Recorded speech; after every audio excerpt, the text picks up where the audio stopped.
Just a little story of what happened the other day. Last Sunday, I had to travel to New York for my cousin's wedding. He, a few months ago, actually asked me to officiate his wedding. So I was supposed to run his ceremony. He got me licensed and everything in the state of New York. He really wanted me to do this.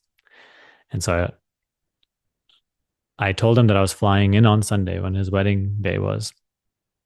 The day before, he was a little nervous, like, what if something happens or you don't make it in time? I've never had a cancel flight or anything like that. And so I was like, we'll be fine. So I leave the house in the morning on Sunday at 5 a.m. to go to Tampa Airport, which is around an hour from us. And my flight was on time. We all boarded the plane. Right when it was about to go, they discovered a computer issue, some sort of mechanical or whatever. And so they took us off the plane. And so it was happening. The flight was most likely looking like it was going to be canceled. They didn't officially cancel it. They said it's delayed by 2 hours, but they sent the pilots home. That was a bad sign. And also, people outside, the ones who were working for the airline, they didn't look that confident that the plane would take off. So, what to do then, right? Like, the surrender just mean, oh, just letting go, going back home? No, just the needs of the situation. Do what needs to be done, right? So in that moment, and once again, you appear to be the doer of these things, but at the same time, it's like you can play both parts, right? You are very involved and you are the doer. At the same time, you can observe yourself, like, hey, this is just happening. This is just the movie being watched today. Same with right now. You can feel like, hey, I am a person here listening, but at the same time, you can be like, hey, this is right now the contents of the movie being watched. So in essence, see yourself as only the watcher. Appearance wise, yeah, you could be the listener in this moment, but in essence, see that you are only the witness of even this experience of, oh, Sunny speaking and whatnot. So at that moment, they told us to call, some customer support line. I was very quick to it. Unfortunately, I had a seat like towards more in the back of the plane, so I was not one of the first ones to get out and get the contact info and whatnot. So I think a lot of people got into other flights before me because I had to fly that day. I had to make it to his wedding by 5 p.m. So, just quickly just start calling customer support, and they could not find within the same airline any flight that would get there at 5. They were offering me something for next day.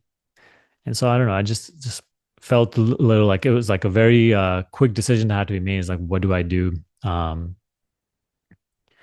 Do I still go or do I just call it off? Whatnot.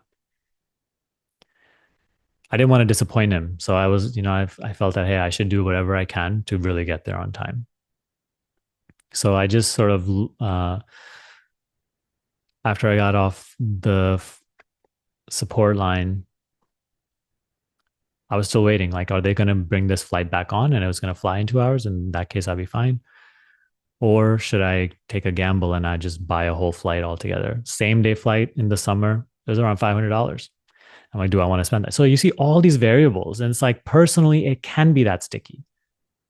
Personally, that's just life. It's endlessly complicated, so many decisions, so many branches. What will happen then this.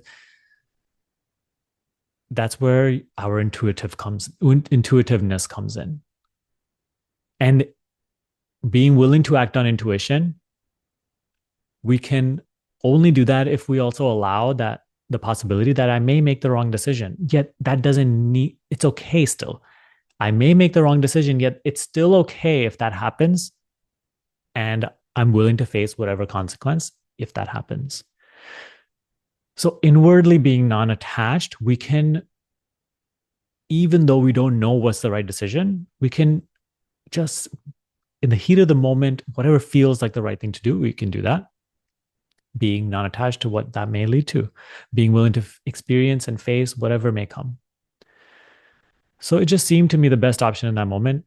I was like, I'm not going to wait for them in 2 hours to just cancel the flight and then I have absolutely no option. So I was like, let me just buy this flight. I know it's a lot of like I have to spend a lot of money and whatnot, but it's my cousin.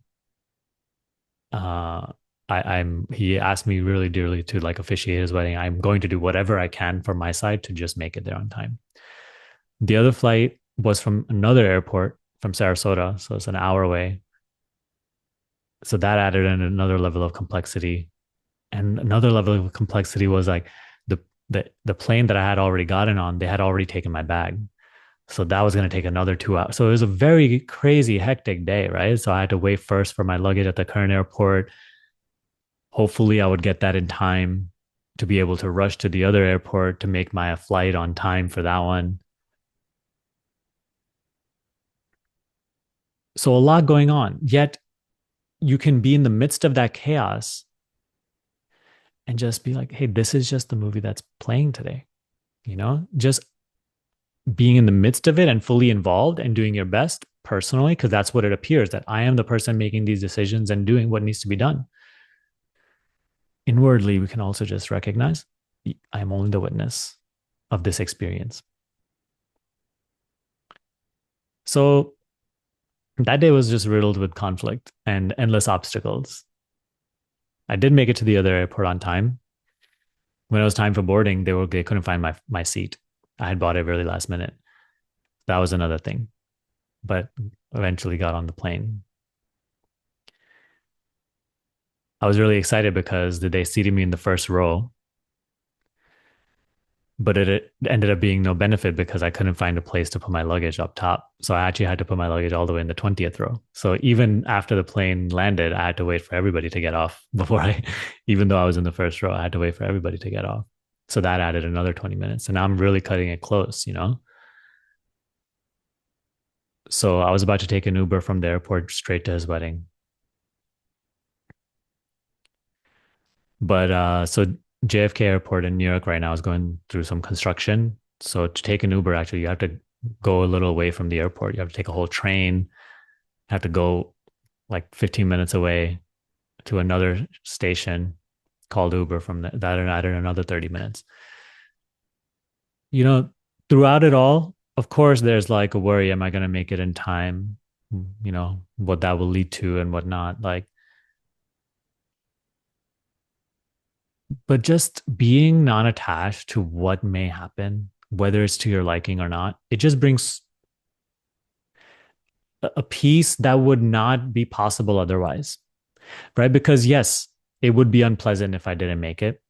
The disappointment I would cause him and the extra work on his wedding day that I may cause him and what that will mean for our relationship and whatnot. There's so many personal like all of these worries and whatnot. But inwardly, being surrendered as to like what needs to happen will happen. Live God's will more than you care to live your will. Sometimes we do get what we want, sometimes we don't, but letting that be okay. Letting both be okay. Some that just seeing that that's how life is. Sometimes we get what we want, sometimes we don't. And sometimes life is endlessly complex. Like that one day, it was waking up at like 3:30 all day, just traveling here to there, endless obstacles. It just was one of those days. And that can also be allowed to be being willing to just do what needs to be done in the moment while inwardly being non-attached to what the outcome may be. So I ended up getting to the wedding about 10 minutes before the ceremony, 15 minutes before the ceremony. Got there to the wedding venue, changed, and just had to do the ceremony right away. Ended up going pretty well. But that's just one example of how a difficult experience can be a difficult experience. And within it can be layers and layers of personal complexity and so many scenarios. All we need to do is our best in just inwardly remaining non attached, being only the witness, and on the surface level where we appear to be the person that is doing what you feel is the right thing to do in any given moment. Decide and being willing to live the consequences of those actions. Little by little, we grow in the understanding of living in this way. And it becomes clear that actually it's the only practical way to live, because how crazy is the other way of living, of endless fearing and endless like worrying and attachment to what must happen and whatnot. So tomorrow is the second part of his wedding. So he did the American wedding last Sunday. This tomorrow is the Indian wedding. Let's see what's going to happen tomorrow. I have to fly again. Diana said, you said, I appreciate all the details and nuances you're sharing here. Such a beautiful permission, giving ourselves permission to make a wrong choice if that's the way it happens to play out. Absolutely. And that's what it is on the personal level. Sometimes there are right choices, sometimes there are wrong choices, but that is also only relatively so. Wrong choices end up leading things sometimes to good things. Good choices end up sometimes leading to bad things. On the level of experience, you cannot figure these things out because your point of view is always so limited to that point in time and space. So that's why thinking about things, about the trajectory of your life, about what may happen, it just is actually pointless because your thinking is so limited, right? As I said earlier, if thinking is like filters of time and space, right? Past and future journey, achievement, growth, point A to point B, being a person. We think along those lines.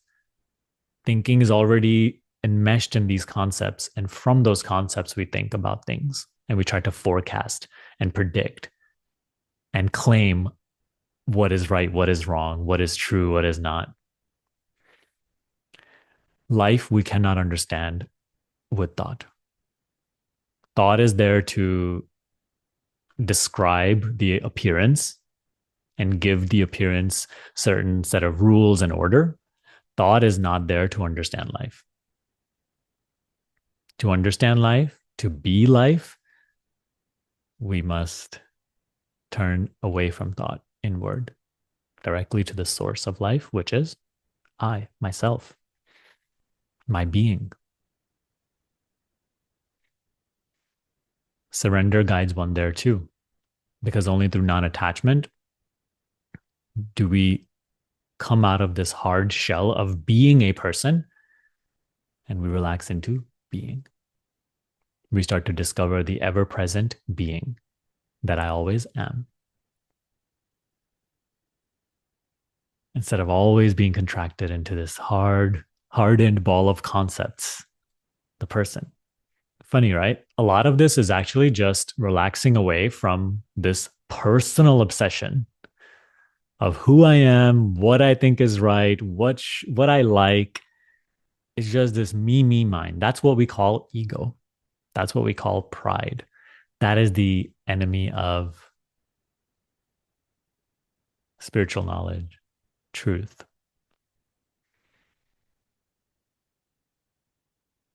And it feels bad. It does not feel good. Seeing that, it only makes sense to relax away from it now, little by little, to whatever degree we can. I had many ideas about surrender as well, and sometimes I still catch them a lot of them. Like once I surrender, life will unfold much more harmoniously and nicely. Things will just fall into place all the time, and that I will sort of maybe see my body in third person view or something from a higher place. All of these are ideas about surrender. They're not truth. And what I think is harmony is not actual harmony, because one can find harmony in even chaotic situations. The appearance is chaos, but it's always chaotic harmony. Harmony is ever present. I think what is disharmony is resistance. Like resistance is what brings the feeling of disharmony. You can argue that even the arising of resistance is harmony, and I would agree. But being like, and I don't know how this happens, but it's just being under the impression of resistance and being the resistor and really feeling that life should be different than it is, that's disharmony. Don't ask how then why that happens. I do not know. It just does. And so we are given the spiritual practice.